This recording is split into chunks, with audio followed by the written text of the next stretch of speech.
It is the weekly Department of Labor and Employment update on UI claims load and other topics that we're seeing within the agency. I'm Cher Hobbins, Deputy Executive Director of CDLE. With us today, we have Joe Barella, Executive Director for CDLE, Ryan Gedney, Senior Economist, and a number of senior managers within the Unemployment Insurance Division to help us out and answer questions. So this morning we will be providing a few updates on the state of the MyUI Plus system implementation. We'll provide a quick update on where we are with the implementation of the federal benefits under the Continued Assistance Act. And we will also provide you with an update on what we're seeing with regard to fraud. And then we'll turn it over to Ryan Gedney to talk to us about the data that we released today for the week ending January 9th. So with that, I think I will just start by turning it over to Joe Barella. Thank you, Cher, and good morning, everyone.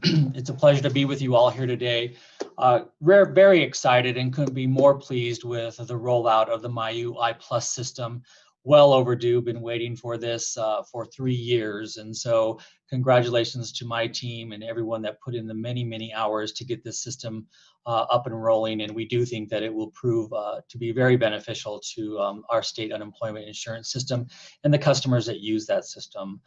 As of Sunday, when we deployed at 6:30 a.m., we have seen just over 14,000 new claims filed in the new system. We've seen a total of just under 80,000 total requests for payment, and 185,000 people have logged into the system. In just 72 hours, Sunday through Wednesday, the system has paid out $18 million in claims. And so we do think the system is running as planned. We've had a few glitches, but we've been able to correct them. I think we'll get into a little bit of what we would like as customers who are continuing to have maybe issues logging in, some of the benefits or programs we have to help them facilitate that process. And so just really want to talk about, in the system, we have stood up a third party call center to address complaints or issues that claimants are having. As of yesterday, our average wait time in the call center is just over 30 minutes, down from about 45 minutes earlier in the week. So we're seeing progress there as customers try to access the call center for assistance with the new system. And the call center, since we went live with that on Sunday, has received over 33,000 calls. We have seen about 106,000 people go into the system online and look at the videos on how to file a new claim, how to log into the new system. And we continue to ask users to give us feedback so that we can continue to make programs to make the system easier to navigate. Overall, since Sunday, a total of 36,000 people have been provided assistance through the virtual assistance callbacks. We continue to have on-site lobby appointments, and want to remind people that in the network of state workforce centers, they also can access assistance and help with a third-party call center. With that, I'm going to share others. Is there anything else on the update on MyUI Plus or the customer service and support systems we have in place to add? I don't believe so. We did deploy the new system in phases. So on Sunday, we began accepting payment requests or weekly certifications. After that deployment, we launched the appeals module, and then we 2 days later launched file a claim. So I think the issues that you've heard about with regard to logging in, the main one being a delay in receiving the code for the password reset. That was actually not a CDLE issue. That was an issue that was experienced on the email provider side of the house. So we were able to engage those email providers early in the week and address some of that delay in the delivery of our emails. Other than that, the other issues that you all have reported on are primarily from folks who are on PUA, or Pandemic Unemployment Assistance, or PEUC. And so these programs, as we've mentioned in weeks prior, have not yet been programmed into MyUI Plus. And so actually with that, I'm going to turn it back over to Joe to give an update on the implementation of those programs. Thank you, Cher. And I think we have great news on this front. We did receive final guidance from the U.S. Department of Labor and Employment on January 8th. That allowed us to look at the guidance and start thinking about a timeline here for Colorado. Just for your information, part of the PUA guidance has a mandatory identification verification system that all states must come into compliance with before the 27th of this month.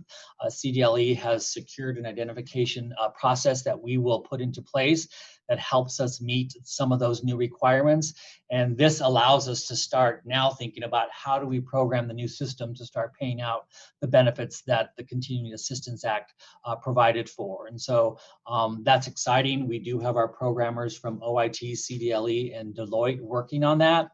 We do want to let you know that we will be using ID.me to meet the federal mandate for identification processing. It's a vendor and a software system that 27 other states are using and putting in flight. This identification product will allow us to use it online. It will allow virtual and in-person ID verification processes. And we do think that it will start by running fraud and integrity holds. So any customers who have been identified with a hold for fraud or integrity, we will release this identification process for them to start clearing their claims so that if they are actually, in fact, a real person, we can begin paying their claim.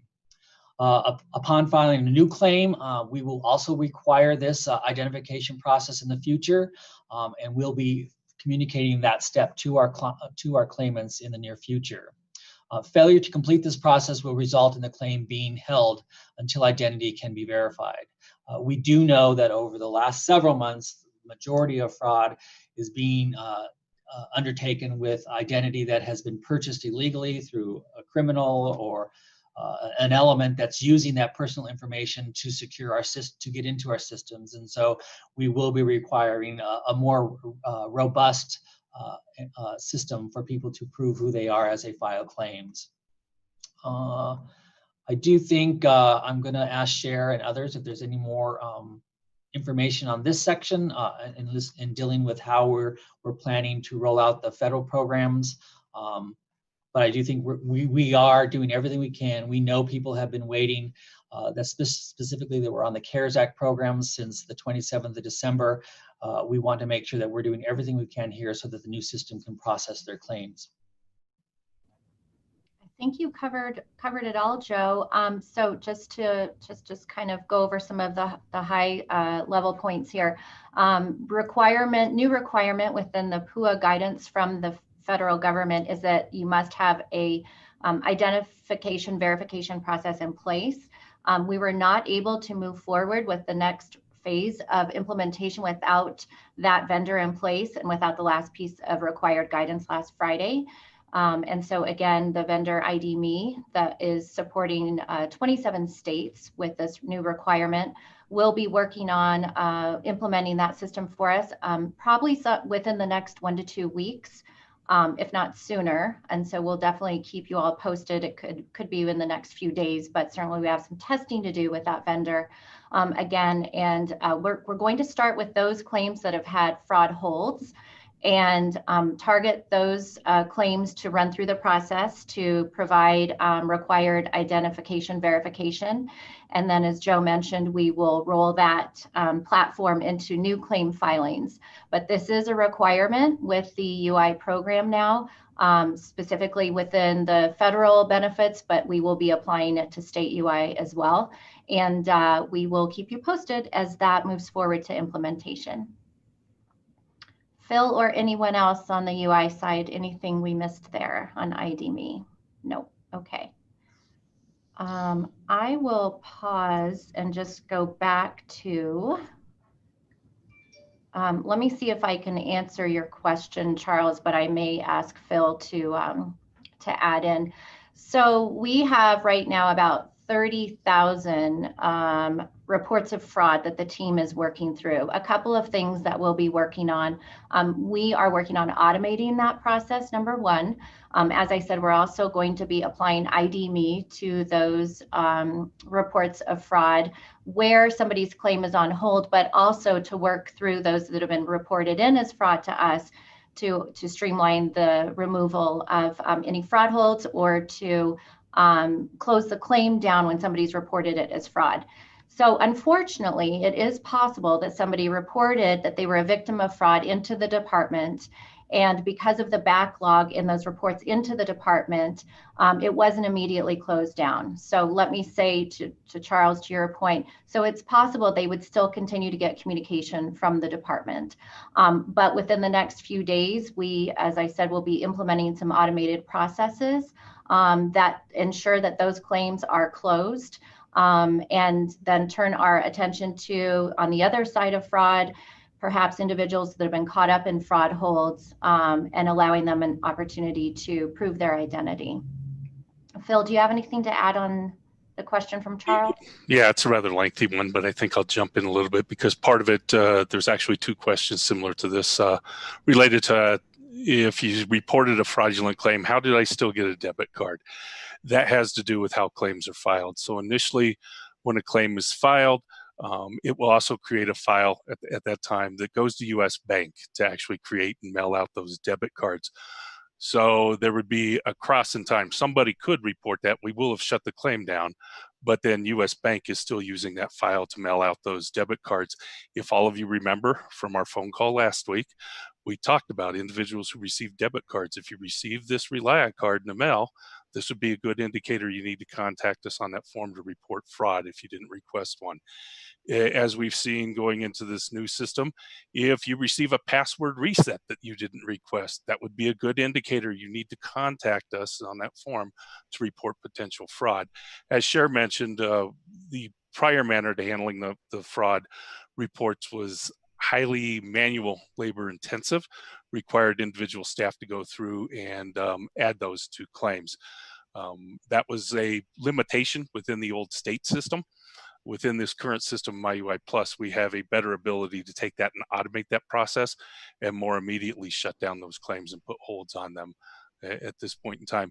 Just another thing you should be aware of, Charles and others asking related to the Relia card, just because you received a Relia card doesn't mean there's one dime on it. That's part of the process. What the fraudsters have been doing is going in. The initial default was to send a Relia card. They would go in immediately after that or the next day and update the account to change it to direct deposit so that it was going to some other type of card. So by the time the Relia card gets to you, no money's been placed on it, but we still need you to report that because, again, that's the indicator that there's a fraudulent claim filed on your behalf. So to your question, Charles, this is one of the issues that we experience with multiple systems. You have multiple databases and multiple outdated technology and systems trying to interface and speak to one another, which creates manual processes or the inability for, at the point of a report of a fraudulent claim, for it to be closed. That's one of the benefits of MyUI Plus. And so we're hoping, again, through some automation and other process improvements to address the timing with which a claim gets closed down. Certainly, if an employer does see a claim filed by one of their employees who is still on the payroll, they should also report it through the fraud form, and they can also call our employer services unit to report it. I will just tell you eventually, through this automation and the new upgrade with the MyUI Plus system, we will move toward a more efficient process of when those are flagged, closing them. On the employer side, if they show up as benefit charges to their account, we will issue corrected benefit charging statements. And so again, certainly they can contact the employer services unit to report it there. Okay, let's see. Phil, I think we've touched on the debit card issue. What about detecting fraud in MyUI Plus? Can you speak to that quickly? I think we've done a pretty adequate job of that, but. Yeah, I hope so. The data that we can look at in MyUI Plus is much more real time. In our old system, there was a lag in the data. So with that, we would be reviewing specific trends in old data within that system And then having to try to create fraud holds in the old system took much more work. In other words, it took some additional programming to do in order to run those through. Within MyUI Plus, it again is utilizing and leverage what we had in the PUA system, which were those fraud holds, same fraud holds that we're using, but now they're able to work just as they did in PUA. Now, that's not to say that we are not going to catch up innocent people. So I fully expect next week or in 2 weeks, we will go from discussing how much fraud there may be to the total number of people who are caught up in fraud holds again in a cyclical manner. While we make every attempt to avoid that, we continue to look at, and we have to continue to refine those fraud holds and continue to put other parameters on them. This is also why we're glad to be going towards that ID.me route, which should minimize that, allow us to more quickly verify individuals caught up in those frauds to participate, be cleared, and move on through on the claims process. I'm going to handle one other thing that I don't see asked yet, but I anticipate at some point share based on some questions through the past week. And as we talk about fraud, there's a question on here about a CPA that received hundreds of fraudulent unemployment claims. So they may have reported those strictly by responding on that request for facts about a former employee's employment form. Not necessarily the most efficient and effective way to do it right now, considering the executive order we have to send out payments within 10 days on a claim. So if you're reporting it on that form, it's going to pretend that that's a job separation that you are reporting. Those job separations get cleared and don't hold payment at this point in time. So we would direct that CPA and other employers to, again, use the same online form that we have employers using or claimants using, pardon me, to report a fraud. It's also possible that if they reported that in our old system, again, due to some of the backlog, we automated a particular decision-making process for certain job separations. So it is possible that an employer is still going to receive a decision telling them that the individual separated from employment under non-disqualifying circumstances for COVID reasons, no charge to their account, when yet they reported fraud. So again, many of those claims have already been closed down, but there is nothing that prevents an employer when they receive one of those from submitting an appeal to indicate that they believe that's a fraudulent claim. That will also allow us to verify that the claim was closed down, or perhaps that claim was not reported except on that UIP 290 form, and then we can get those claims closed down at that point. Well, and I think it's important to note that, we are walking a tightrope here. We know that we want to get benefits out as quickly as possible to those who need unemployment insurance at this time, but we also want to put systems in place that protect our funds, our benefits from going out the door to fraudulent claims. And so we're doing our best to make sure that we're putting in strong measures to prevent fraud, but also putting on measures that people who are actually real claimants, that we can have a process and a workflow that get those payments out as quickly as possible. Moving forward, if anyone is in a fraud hold, it will require them to go one other step and prove to us through ID.me that it is actually a real person and they are the person that is filing the claim. So we hope we're getting to a point where we can expedite the payment of valid claims, but we have a more rigid and robust process that's catching fraud before any payments are going out the door. I'm going to circle back to Jacqueline's question. Number one, as Joe reported, our call center agents have responded to more than 33,000 calls. This is our third-party call center. It was set up after PUA was implemented to address PUA-specific questions. There are about 400 agents staffed in that call center. They do have limited access to claim information. And so the goal with this initially, as we deployed it on Sunday, was to provide very high-level technical assistance to folks who were now having to log into a new system and had questions about passwords or functionality. And so it is true that there may be some questions they are not able to answer. And for those questions, somebody would need to schedule a call back through the virtual agent. Again, this was our way to provide support and technical assistance with a rollout of MyUI Plus, just like we're doing through the local workforce centers, like we're doing with the videos that Joe mentioned. So certainly we hope that as folks become more familiar with the new system, then we can help triage and deal with those more detailed questions with our regular call center agents who are actually trained in the new system with a greater level of access to claim information. With regard to your second question, I think we've covered fraud. If you have not applied for unemployment and you receive any documentation from the department, a Relia card, a PIN number, please go online and report that through the fraud form first, and then follow the steps that we've outlined on the website. Number two, if you get anything from the department that is asking for PII, we would never ask you in an email for any personal identifying information.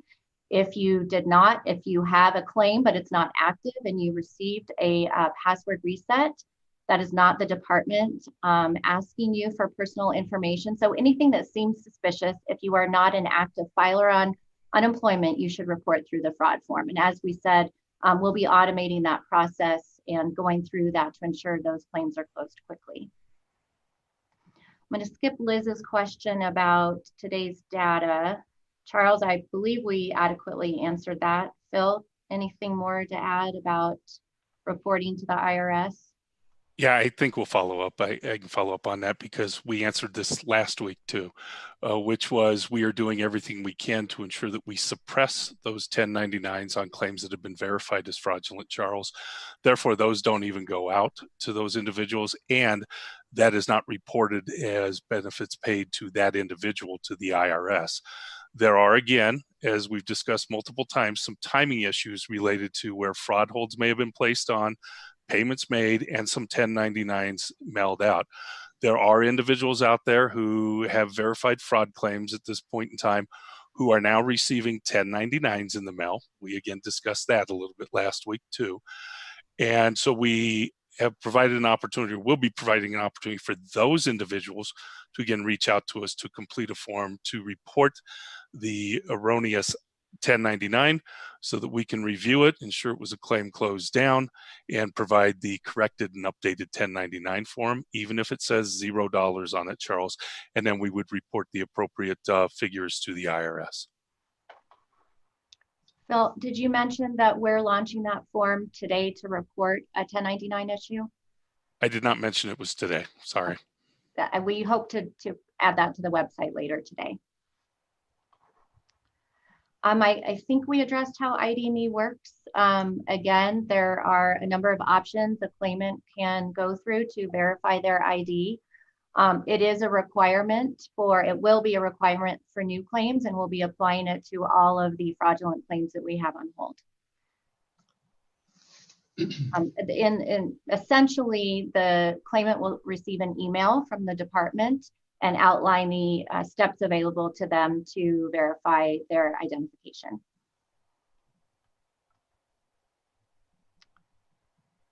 Let's see. So I know you like to focus on how much we've paid out in fraud. I like to focus on how much we've prevented. So the fraud triggers in our PUA system alone have been able to stop over $7 billion in fraud. Now, certainly we also have paid out on fraudulent claims. I was looking for the number here. Phil, I don't know if you can find it sooner than I can. So I might have to circle back with you guys on how much we have actually paid out. Just a reminder that PUA was implemented and written as a piece of legislation that had some flaws with regard to identification verification. That is why in this latest round of PUA guidance, there are ID verification requirements in place. So with the fraud triggers that we applied in the PUA system now being applied to regular UI, we think we will continue to see an increase in the fraudulent claim activity combined with the opportunity to implement ID.me. So I'll circle back with y'all in a minute on how much we've paid out. Phil, do you want to speak to maybe we've gotten everything? You guys keep me honest here. Let's, Joe, I think we may have we covered all of our content? We might be good to turn it over to Ryan. Yeah, and just want to mention to folks, you know, we all know we live in a world where personal identifiable information has been made available through the several data breaches that have happened over the last several years, and the systems we have put in place that use that PII to verify identity is no longer a reliable authentication form. So we need to move to the next iteration of how people can feel secure giving their information and we feel secure that the person applying for claims is actually a real person. And so that's what I think ID.me will allow us to do, so that we can make sure people feel comfortable coming into the system, but that we know that we have measures in place to make sure that we're preventing PII being used fraudulently on behalf of the many, many thousands of people, not only in Colorado, but millions of people throughout the United States during this time of increased utilization of the unemployment system. I do want to end today letting people know that, I check every morning in Connecting Colorado of the availability of jobs. And as of this morning, there were over 80,000 open positions where employers are looking for qualified workers. And so those people who are struggling to remain unemployed in maybe their previous employment, now's the time to beginning to look for work. I think there are many opportunities where it's safe and you may have a skill set that can be transferred to another occupation in another industry and go back to work where you're getting full wages rather than a wage replacement through the unemployment insurance system. And so would encourage you to use Connecting Colorado, visit or call one of the many over 50 Colorado workforce centers throughout the state that can help you with job placement, career search, even access skills training that you can upskill and go back to an employment and training program that would put you to work with new skills in growing occupations. And also, we still have onwardcolorado.org that's available to access immediate needs in your communities through social services, food banks, food pantries, as well as accessing and learning information about training programs in your area that could lead to a better career path for you. So want to remind people to always look for the Colorado Public Workforce Centers to help you as you begin your job search. And with that, I'm going to turn it over to Ryan. And just 1 second, Ryan, I will circle back. We'll cover everybody's outstanding questions after Ryan's update. I do want to get to that since we're half an hour in. Thanks, Ryan. Thank you, Sharon. Thank you, everyone, for joining. Let's start off with the most recent initial claims data. That's for the week ending January 9th. As we mentioned in last week's press release, the department identified fraud as a key driver in the recent rise in regular UI initial claims. Fraudulent activity shifting to regular UI is most likely connected to the expiration of CARES Act programs like PUA in late December. Therefore, adjustments were made to initial claims data for the week of the 9th, as well as the 3 weeks prior, in an attempt to account for the recent fraud. The department is estimating that 14,123 regular initial claims were filed for the week ending January 9th. Claim levels for the previous weeks were revised down as follows. The week ending January 2nd, 25,178. The week ending December 26th, 16,660. And the week ending December 19th, 18,121. As always, those data are also available within the PDF suite of charts that we provide within the press release. Liz, to answer your question, you ask, are the revisions for the week ending the 2nd, does that represent that 39% of those claims were fraudulent? Again, we revised down from 41,439 for that week to 25,178. I'll say right now we're taking an ad hoc approach to estimating fraud, and it is very likely that these numbers will be subject to further revision due to a lot of staff and being committed to shifting over to MyUI Plus and the weekly cadence for reporting this data, not only for this press release, but also to the Employment Training Administration. It's a required report. I'm really just using right now the UI forms that are fraud forms that are filed as a proxy right now to estimate how much fraud may have occurred within each week. Again, I think I'll work with the UI division later this month, possibly in February, to try to get more concrete numbers on how much fraud, what the actual fraud adjustments are for each week. So I hope that helps, but just right now, we're just trying to take an ad hoc approach. As I mentioned, the department will continue to adjust regular UI claims for fraud, and further revisions to prior weeks, as I said, are very probable.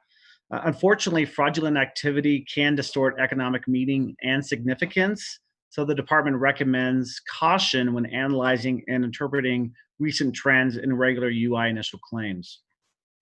Liz, so you asked what was the number before it was revised.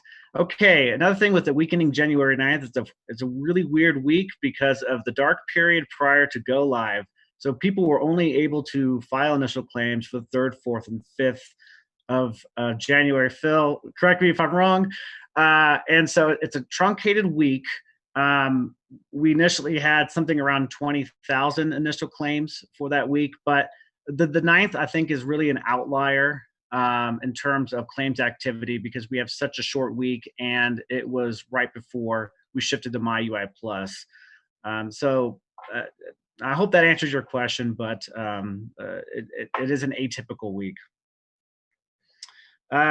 And I'll get to questions too after I get through my talking points here. But no pandemic unemployment assistance or PUA initial claims were filed for the week ending January 9th. That will continue to be the case until the PUA program is set up in MyUI Plus to reflect guidance that stemmed from the Continued Assistance Act, and Coloradans are able to file PUA claims. Regular UI continued claims increased significantly for the week ending January 2nd, 146,700 compared to 109,400 the week prior. That spike in continued claims is most likely due to the December 29th guidance.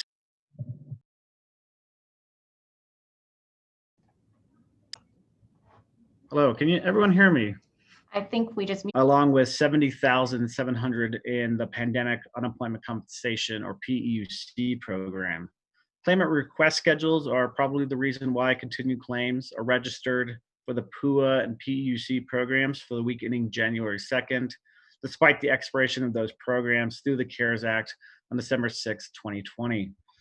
Similar to initial claims, the reporting of continued claims for both PUA and PEUC will be paused until those programs are programmed into MyUI Plus and Coloradans are able to request payment. Speaking of payments, nearly 77 million was paid out in total benefit payments last week. Regular UI accounted for 58 million of that total, while PUA contributed an additional 7.7 million, and over 10 million was paid to PEUC claimants. For the 2020 calendar year, the department estimates that over 6.9 billion in state and federal UI benefits were paid out to approximately 850,000 claimants. That amount is equivalent to state and federal UI benefits distributed in total from 2009 to 2012. And finally, an update on the borrowing status of the UI Trust Fund, which is used to pay out regular UI benefits. A little over 800 million has been borrowed from the Federal Unemployment Account, or FUA, since the trust fund became insolvent in August. 17 other states and the Virgin Islands have current outstanding FUA balances. Total borrowing in the US is approaching $47 billion.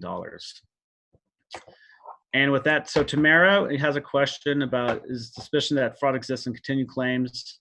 Yeah, that's a good question, Tamara. It's possible that it's probable that continued claims are impacted by fraud. I don't have a really good way of approximating that at this point. But similar to PUA, we did see some downward revisions in continued claims. So I would expect that to, we'll analyze that and probably report that sometime in several weeks, maybe a month or so from now. But my hope, though, is that because we have these holds in place, the impact of continued claims will be lessened compared to initial claims. That also, I want to make the point too that at this point, with the caution I had about initial claims, continued claims is probably a preferable measure to look at when trying to derive economic meaning from the claims activity.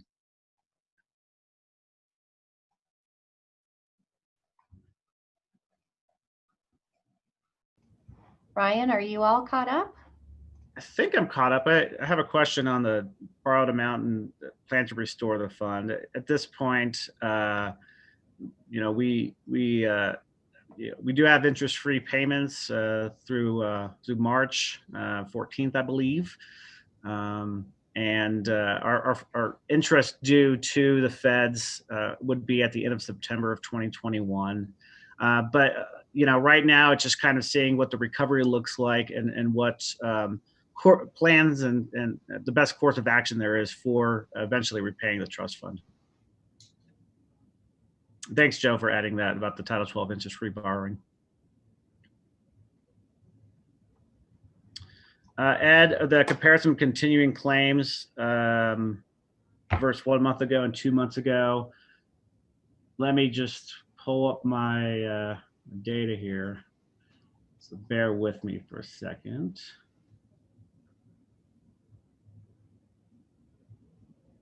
Phil? Yeah, so go ahead, Ryan. Go ahead. Go ahead, Sharon. I was gonna filibuster with Phil while you were doing that, but go for it. No, that's great. Okay. Phil, do you mind touching on the question just real quick? I lost it here. Was about people who have provided their identification previously. Will they now be going through ID Me? I think I know the answer, but I'm going to defer to the expert here. Yeah, they will ultimately receive a link where they will need to update and provide the same to ID Me. I understand that's frustrating for individuals, but ID Me operates on their own platform to verify those identification documents with other data. I will tell you that they have the capability where it uses a little more of a biometric match to it, where it's going to be using facial recognition technology to determine that you are on that document who you say you are in order to verify those. So I did see another question on there. So how is this going to help prevent fraud? It's going to do that, exactly that. Eventually, when you have that up front to file a claim, you're going to have to present that, verify you are who you say you are. So that takes a lot of the fraudsters out who really are just counting on systems where they can go in and just enter data, that PII that Joe has been talking about earlier. And as long as we're waiting and filibustering for Ryan, Charles, I'm going to go back and circle back on your one question about the 1099s. Do we expect to discover some more fraud by somebody who may have tossed a Relia card or not gotten a Relia card, now gets a 1099? That answer is unfortunately yes. And again, when those individuals receive that, we would encourage them to fill out the online form so we can get that updated, get that claim closed. They may have other issues where we will have to instruct them other things they will need to do with IRS to report that was not them, and then get the corrected 1099 way. So Charles, sorry. Hey, Sher, this is Joe. To Ed's earlier question I saw in the chat in regards to what changes or what impacted my UI Plus monetization have on the employer or businesses, and can you address that? I believe it's just a better forms and communication, but really the focus of this modernization was just the claimant side of the system. We are looking at legislation and funding to look at the employer business side of the system this session. Thanks, Joe. That's exactly right. However, there are a few new workflows, I believe, within MyUI Plus benefit side that will impact the employer side. So I'm actually going to defer to Phil on that one, if you know the answer. If not, we'll have to follow up with you, Ed. Yeah, there's a few, Ed. It's actually a few more responsibilities for employers too. So they'll be providing more information on wage report records when they start uploading them here in the future. It provides them a quicker opportunity to respond to our requests for separation information and provide us answers on that and receive decisions to submit appeals. So those employers also obtain or end up getting those same items where they can do a lot more stuff online than simply by the mail, as had been done in the past. But touching on Joe's point, a full benefit for employers to where they would see much more. So, for instance, a world where they weren't providing a separate premium report and a separate wage report, which sometimes causes confusions for employers, that would have to exist within some kind of updated system in the future, which is why the division is making that push at this point to modernize the tax side of our system. Ed, I hope that answers your question. I'm sorry to leave you hanging. I know you've been patient with us, so I appreciate it. Okay, just going to circle back. A number of you have asked the same question, so I think I have an answer for you now. We recently reported to the Office of the Inspector General that we've paid out $6 million in fraudulent claims. As I mentioned previously, we have held or flagged 7 billion in fraudulent claims. That 7 billion number represents about 800,000 fraudulent claims within the KUSA system and about 150,000 potentially fraudulent claims in the regular UI system. Again, all of this to say this is where the federal government put into place new requirements under PUA to help address what we're seeing with regard to fraud. Not just it helped us in PUA, but certainly we're going to apply this within regular UI as well. And again, ID.me provides a workflow that provides a quicker resolution to any claim that's been on hold versus right now what is a manual review and a manual process. And I will send all of this out after the call in our follow-up advisory. So let's go back to, let's see. That's right, Jacqueline. ID.me does, per the guidance, need to be implemented by January 27th, and we believe we will be implemented well ahead of that date. You're right, it does not tell you about PUA and PUC. However, just to remind you, we could not move forward with PUA and PUC until we had an ID verification solution in place. And so we do believe that will be within a week at the latest. So we'll keep you posted on that. But at the same time, the vendor is now able to move forward with the initial steps of reprogramming. Previously, we reported end of January, early February. We think we're still on track for that. And again, as we have been, we will notify all impacted claimants as that programming progresses. Joe or Phil, anything to add there? I think we've adequately covered ID.me, but certainly let me know if you have any follow-ups. Let me find for you a date range for the amount of fraud we've paid out. Again, all of this will be in a follow-up. I just want to make sure we've gotten to everybody's. If Phil can keep me honest, I think.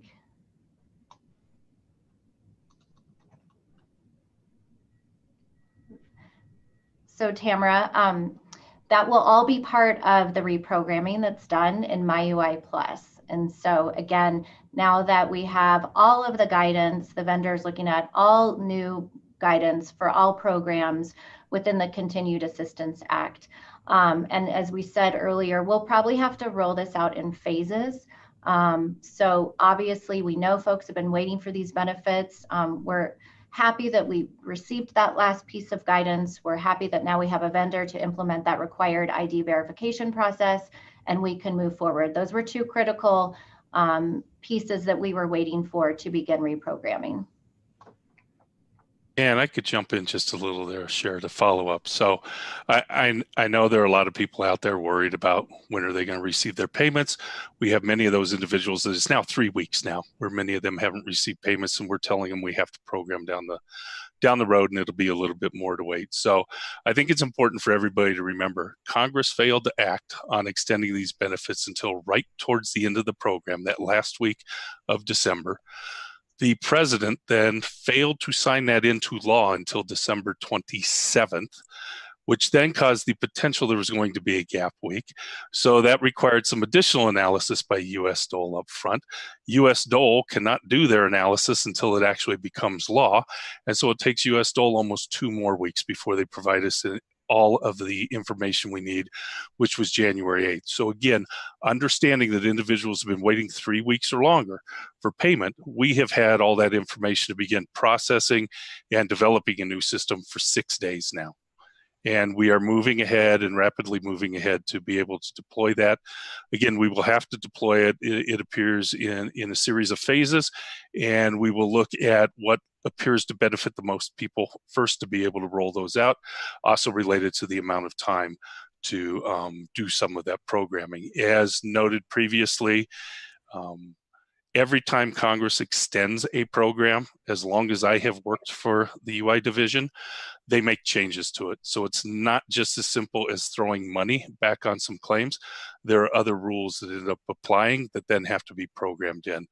We believe that this can happen far more quickly in our new system than in the old system that we were in a week ago. So if it ends up taking 4 or 5 weeks, again, I'm just picking random numbers. If it were to take 4 weeks in the current system, our prior system would have taken at least 8.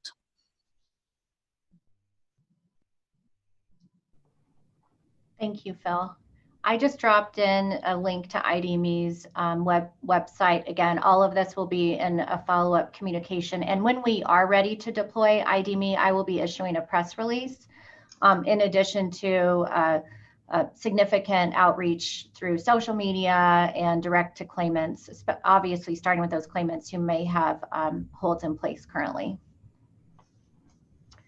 So I think Phil and Joe mentioned it, but I just want to make sure, Tamara, we answered your question. So Phil made a great point. We will roll out to the greatest number of people impacted as quickly as possible. So this likely will be those folks on PUA and PUC who have benefits available to them. And then the FPUC benefit amount will likely all come out in phase 1. Okay, let's go back up. Sherry, I think there's a question from Liz in there that says, will people on hold have to wait longer? I think we said several times that those are the first individuals that will be sent the IDME process so that we can release those holds as quickly as possible. So again, people who are stuck in a fraud or integrity hold will receive the IDME opportunity to verify their identity and start processing their claim the first out of the gate. Yeah, I think that's it, Joe. So anybody who has a fraud hold, whether that's PUA or regular UI, will be the first groups to go through the IDME process, and then we will implement it for new claims.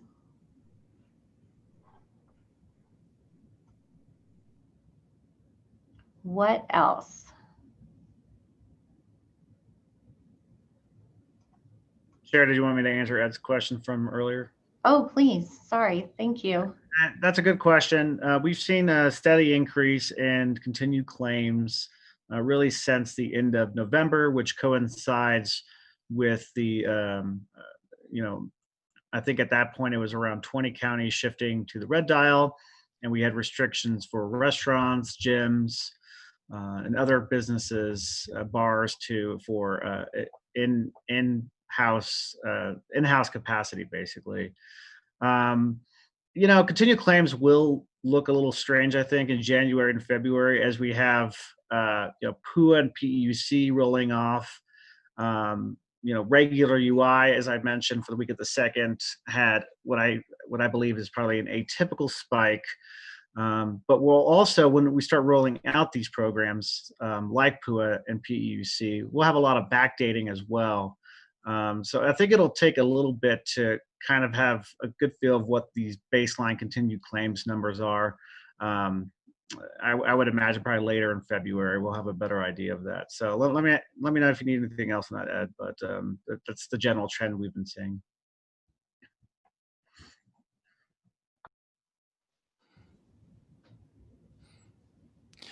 I'll jump on Tamara's question really quick here, Cher. So are people who've been receiving regular unemployment now going through the fraud process as well, and may now get flagged with integrity holds? The answer is yes, they have moved over into MyUI Plus. Again, that makes it far more efficient for us to apply those fraud holds than when they were in the prior system. And again, as mentioned earlier, Tamara, we also realized some of our fraud holds, despite having continued to work on them and refine them, will still continue to collect some individuals within them who are not a fraudulent claim, and we continue to work to refine those processes through analytics and then the use of IDME here for those individuals, which should allow them to clear those fraud holds far more quickly than our old manual system. Ryan, back to you.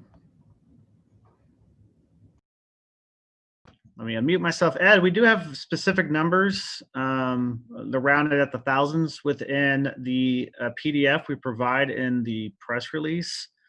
I could give you numbers if you want, but for instance, for the week ending November 21st, 2020, there were we had about 79,000 regular UI continued claims.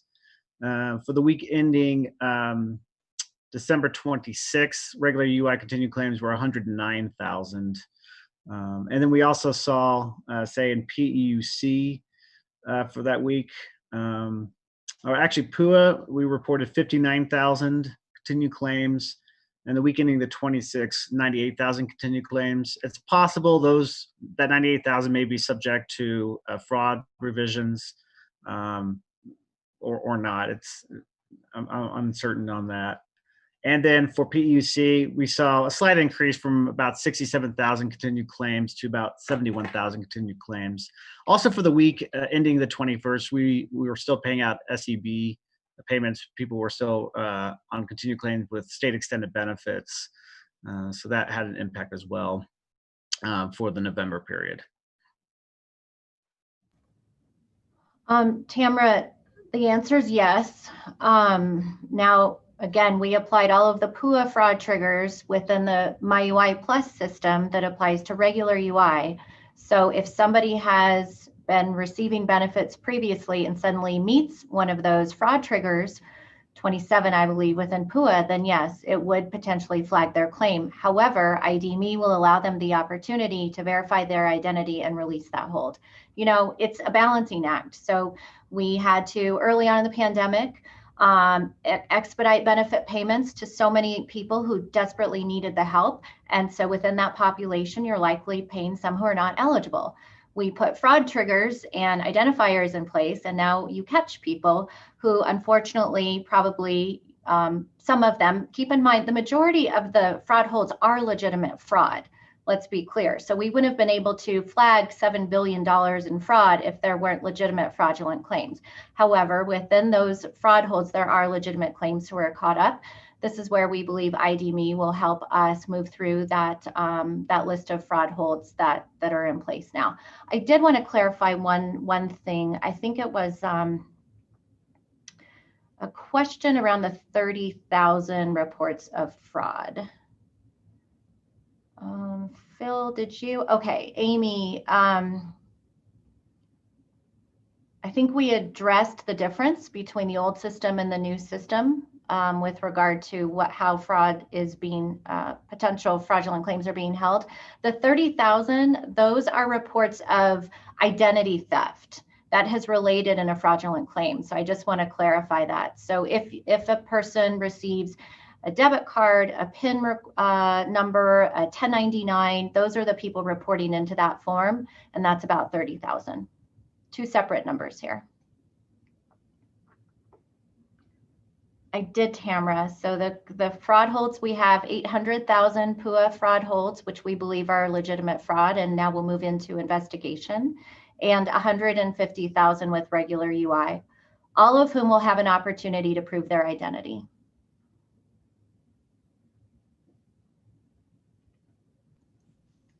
And I think I would just like to reiterate to Cher's point and why we are putting the fraud indicators in place. If you really look at, since the pandemic started, Colorado has paid out what we think are valid claims at about 1 million, just over 1 million, both PUA and regular unemployment insurance. We've prevented or have in fraud holds 1 million claims. And so there is a very good reason why we're implementing new fraud indicators, but also new identification processes to make sure that people are actually real people filing for claims. And so we know, unfortunately, some people will get caught up in these new fraud triggers in the state, in MyUI Plus, and we're doing everything we can to put in processes to free those legitimate claims as quickly as possible. But we know we're going to identify new fraud, and we're going to continue to hold those if we don't feel that they're actually a real person behind that claim. So I do have an updated number as well. Between PUA and regular unemployment, we've paid out about 10 million in fraudulent benefits, and that's what we've reported to the Office of the Inspector General, compared to 7 billion that we've not paid out. I think, unless anyone has anything else.